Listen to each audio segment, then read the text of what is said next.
Hello students, myself Khyati Vyas from JMP English Medium, Saraswati Group of Education. Today I am conducting the session for Social Studies, Grade 4, Chapter number 2, the Northern Mountains and the Northern Plains. And this is my session number 4 for this chapter. So before I start with this session, let me recap the previous sessions as we do every lecture. So in our previous session we learned about the northern mountains, that is Himalayas, as I told you. Himalayas जो है वो northern mountain में आता है, correct? Then northern mountain, it starts from Jammu and Kashmir to Arunachal Pradesh. The length is 2400 kilometers approximately and the width, okay, कितनी चौड़ाई है? Okay, 500 kilometers in the west and towards the east it is 200 kilometers. Now, we also studied that Himalayas are divided in 3 parallel ranges. 3 parallel range में ये divide होता है. सबसे पहला है, सबसे ऊपर जो आता है हिमाद्री, उसके नीचे आता है Himachal and the southernmost is Shivalik. So, Himadri में सबसे ऊंचे mountains, the highest mountains in the world are there in Himadri range. The highest mountains are, and the highest mountain peaks are Mount Kanchenjunga and Mount Annapurna. ये दो highest mountain peaks है हिमाद्री के.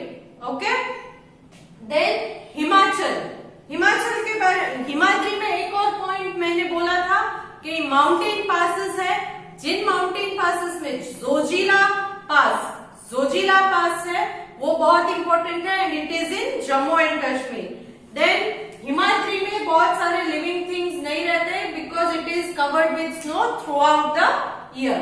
Then Himachal में सबसे important mountain pass जो है वो है Rohtang mountain pass and Himachal में बहुत सारी वैलीज है.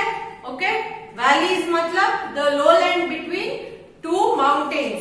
वैलीज में कौन कौन सी आती है? कश्मीर, कुल्लू, कांगड़ा एंड बहुत सारे हिल स्टेशंस भी आते हैं हिमाचल में, जैसे कि मसूरी, शिमला, नैनीताल, अल्मोड़ा, दार्जिलिंग, ये सारे हिल स्टेशंस है.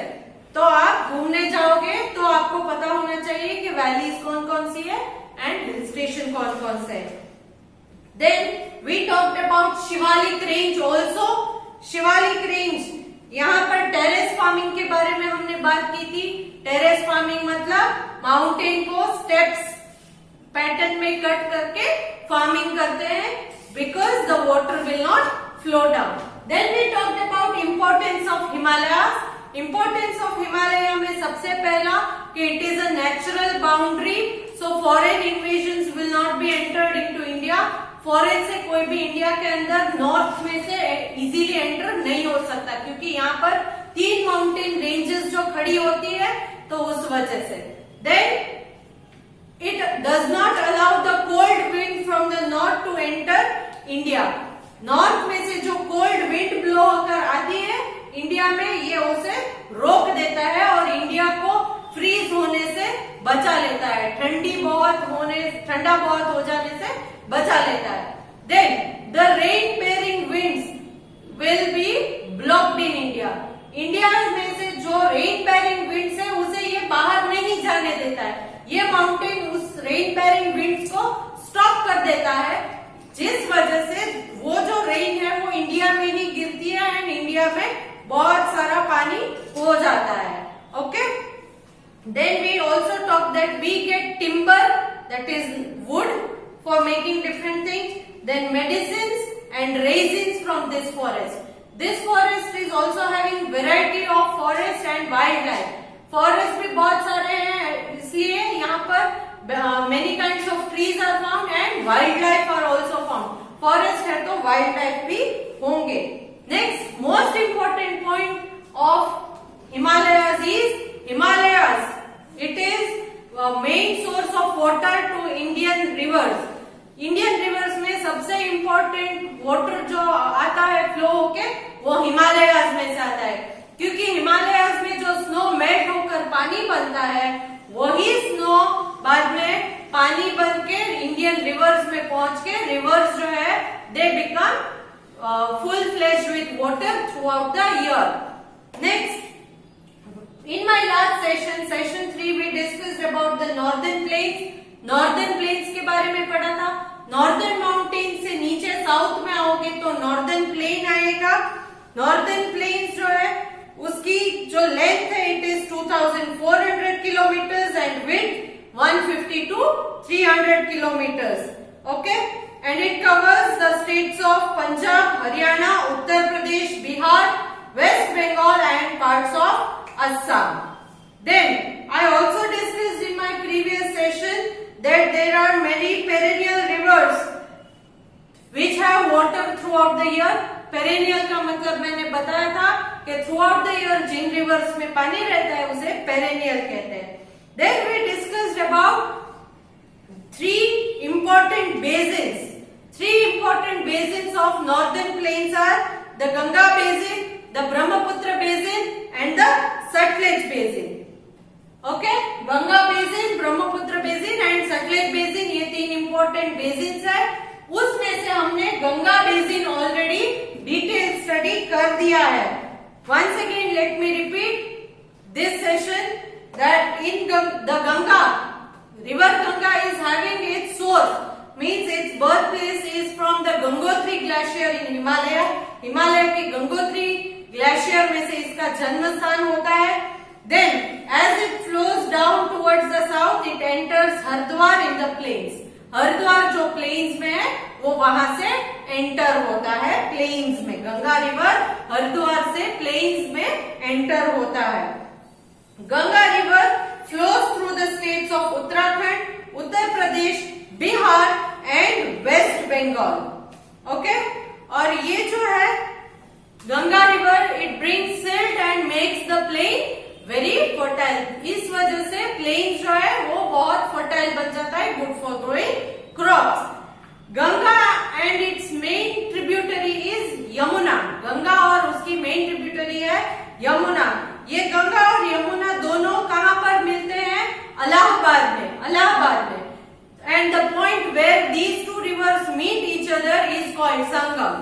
जहां पर ये गंगा और यमुना दोनों ट्रिब्यूटरी एक दूसरे से मीट होते हैं, ज्वाइन होते हैं, उस पॉइंट को संगम कहते हैं. और ये संगम का क्या इंपॉर्टेंस है? Okay, once in every 12 years thousands of pilgrims gather here to celebrate Kumbh Mela. 12 years में एक बार यहाँ पर कुंभ मेला लगता है जहां पर बहुत सारे पिलग्रिम श्रद्धालु आते हैं और कुंभ मेले में हिस्सा बनते हैं. Next, I also talked about the Ganga delta. Ganga delta के बारे में मैंने आपसे बात की थी, which is also called as Ganga and Brahmaputra delta.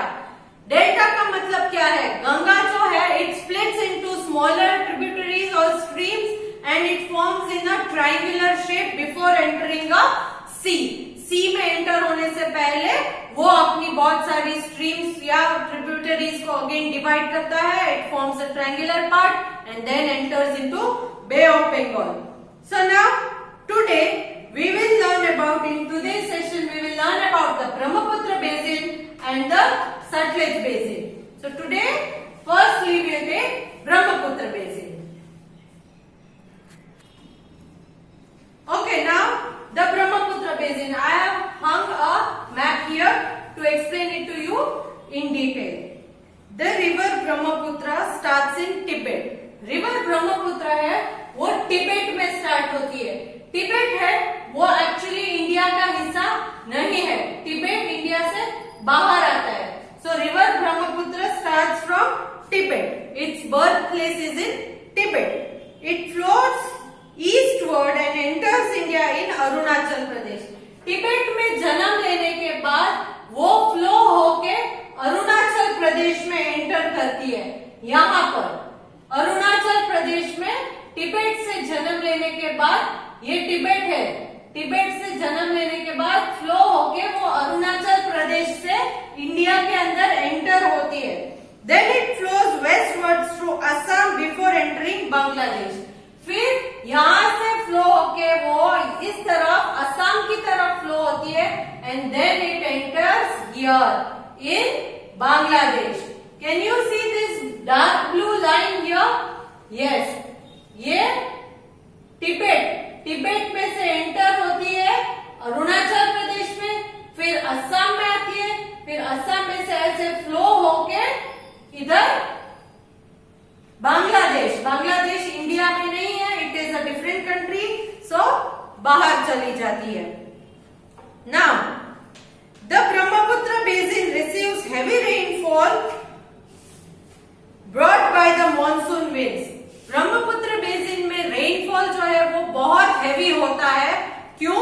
क्योंकि मॉनसून विंड्स जो है वो यहाँ पर बहुत ज्यादा फ्लो होते रहते हैं।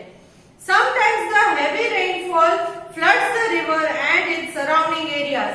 कभी कभी इस ब्रह्मपुत्र रिवर में बहुत सारा पानी भर जाता है और फ्लड मतलब पूर आने की परिस्थिति खड़ी हो जाती है। But the silt that is fertile soil, silt मतलब फर्टाइल सॉइल, मैंने आपको बताया था, produced by heavy flooding is excellent for growing crops such as jute, rice, which are grown widely in this area.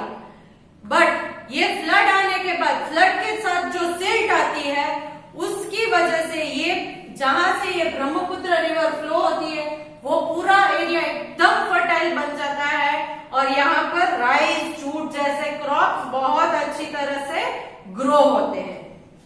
Now let us start with the Sutlej basin. अब Sutlej basin के बारे में हम पढ़ते हैं। हमने ऑलरेडी गंगा बेसिन के बारे में पढ़ लिया था प्रीवियस सेशन में। आज के सेशन में हमने ब्रह्मपुत्र बेसिन के बारे में पढ़ा and now continuing with Sutlej basin. अब हम सतलेज बेसिन के बारे में पढ़ेंगे। The river Sutlej and its tributaries flow through the states of Punjab and Haryana.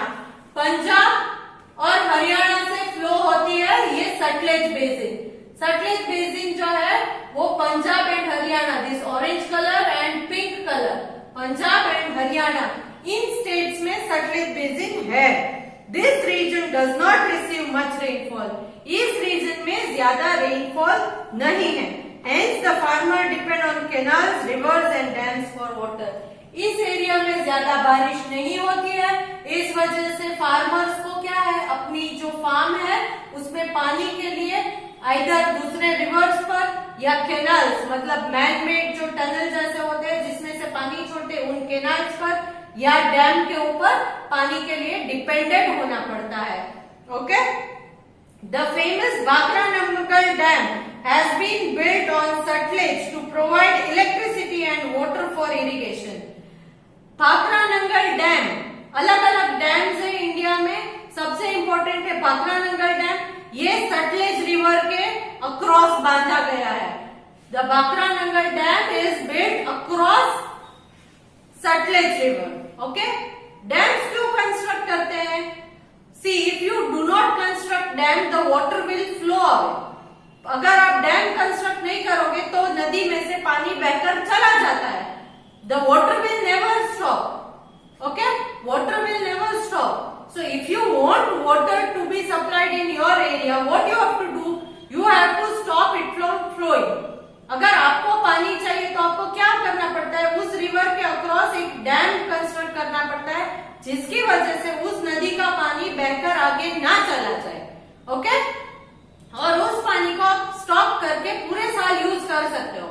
हाँ, ड्यूरिंग रेनी सीजन अगर बहुत ज्यादा बारिश है, बहुत पानी भर जाता है डैम में, तो डैम की भी एक कैपेसिटी होती है, उससे ज्यादा पानी भर जाए तो डैम टूट जाता है और पूरा का पूरा शहर जो है उसमें पानी भर के फ्लड आ सकता है। तब क्या करना है, इस डैम में अलग अलग दरवाजे कंस्ट्रक्ट करते रहते हैं, दरवाजे बनाए होते हैं और slowly and gradually as the water increases they will open the doors of this dam. Dam के दरवाजे खोलते हैं, खोलने की वजह से क्या होता है, धीरे धीरे पानी बहुत ज्यादा बढ़ जाए, लेवल अगर बढ़ जाए तो if it is dangerous then they let flow the water. उस पानी को फ्लो होने के लिए छोड़ देते हैं पानी बहुत भर जाने के बाद। The Indira Gandhi canal which starts from Sutlej provides water to dry areas of Rajasthan। अब ये भाखरा नंगल डैम जो है वो मेनली इलेक्ट्रिसिटी प्रोड्यूस करने के लिए काम आता था। और एक जो है वो है इंदिरा गांधी कैनाल। कैनाल मतलब क्या, वो मैन मेड ऐसे टनल जैसा बनाते हैं जिसमें से पानी छोड़ते हैं।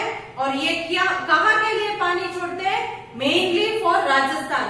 ये राजस्थान का जो एरिया है जहाँ पर डेजर्ट है, ड्राई एरिया है, तो इस सतलुज रिवर में से कैनाल कंस्ट्रक्ट करके राजस्थान में पानी पहुंचाया जाता है। Now, the main crops grown in this region are wheat, rice, cotton and sugarcane. इस रीजन के मेन क्रॉप्स है व्हीट यानी गेहूं, राइस यानी चावल, कॉटन एंड शुगरकेन गन्ना। ये सबसे इंपॉर्टेंट क्रॉप्स है। Some of the important cities in this region are, इस रीजन के सतलुज बेसिन के इंपॉर्टेंट सिटीज कौन कौन से हैं? चंडीगढ़, जालंधर, पटियाला, लुधियाना, अंबाला एंड अमृतसर। ये सारे इंपॉर्टेंट सिटीज है। Let me repeat, Chandigarh, Jalandhar, Patiala, Ludhiana, Ambala and Amritsar, ये इंपॉर्टेंट सिटीज है सतलुज बेसिन के। Now coming to the end of this session, let me discuss the importance of northern planes. Northern planes क्यों इंपॉर्टेंट है? The soil of northern plains is very good for growing crops. Northern plains की soil बहुत good है, fertile है, इसीलिए crops अच्छे से grow होते हैं।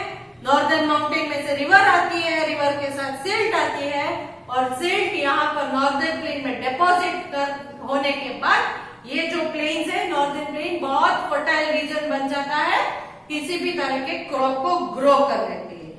Unlike Himalayas, the plains are not very cold and thus people have settled here in large numbers. Northern mountains की तरह यहाँ northern plains में बहुत ज्यादा ठंडी नहीं होती है, इस वजह से बहुत सारे लोग यहाँ सेटल होते हैं। सेटल होने का मतलब है वहां पर परमानेंटली रहना। Okay, many of the earliest cities such as Patna, Kolkata, Varanasi and Delhi have grown in the banks of rivers here. यहाँ की नॉर्दर्न प्लेन्स की रिवर के आजू बाजू में बहुत सारे इंपॉर्टेंट सिटीज, मेजर सिटीज जो है वो बसना शुरू हुए थे। They started developing there, like Patna, Kolkata, Varanasi and Delhi. ये सारे इंपॉर्टेंट सिटीज है, वो रिवर बैंक्स में ही अपने आप को फ्लरिश करते हैं। Next, as the land is flat here, the exist of good network of road and railway. यहाँ के रोड, क्योंकि ये प्लेन्स है तो रोड फ्लैट होने की वजह से सरफेस जो है लैंड का फ्लैट है, इस वजह से यहाँ पर road network and railway network, मतलब कि बहुत सारे बढ़िया से रोड और very good railway network is present in this plains, northern plains. This helps the transportation of food products here to other parts of the country. इस वजह से यहाँ पर जो भी फूड प्रोड्यूस होता है, क्योंकि ये बहुत फर्टाइल एरिया है तो बहुत सारी चीजें ग्रो होती है. So these all products are produced in this region, all the goods produced in this region are easily transported to many other places because of good connection between two places through road or through rail. So this is the end of this session and this is also the end of this chapter. So I am sending a worksheet along with this video regarding today's session. Hope you all complete it by yourself. Please go through the video 2 to 3 times and also look at the PDF of the textbook. If you are having any doubts, you can contact me. Okay?